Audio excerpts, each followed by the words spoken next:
வாங்க ஃப்ரெண்ட்ஸ், இன்னைக்கு நம்ம சேனக்கிழங்கு வச்ச ஒரு சூப்பரான வறுவல் செய்யலாம். அதுக்கு நான் ஒரு 1/2 கிலோ அளவுள்ள சேனக்கிழங்க தோல் சீவிட்டு இந்த மாதிரி கட் பண்ணி வச்சுருக்கேன்.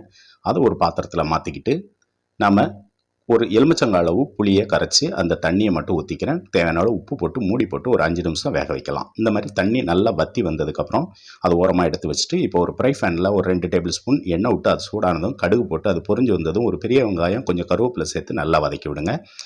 வெங்காயம் வதங்கி வந்ததும் நம்ம வேக வச்ச சேனக்கிழங்க சேர்த்துக்கலாம். சேர்த்துட்டு ஒரு 2-3 நிமிஷம் அந்த எண்ணெயிலே நல்லா வதக்கி விடுங்க.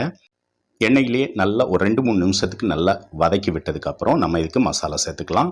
1/4 டீஸ்பூன் அளவுக்கு மஞ்சப்பொடி, ஒரு 3/4 டீஸ்பூன் அளவுக்கு மிளகா வத்தல் பொடி, ஒரு 1/2 டீஸ்பூன்லேருந்து 3/4 டீஸ்பூன் அளவுக்கு மல்லிப்பொடி, இந்த மசாலாவுக்கு தேவையான கொஞ்சமாக உப்பு போட்டு நல்லா கலந்து விடுங்க.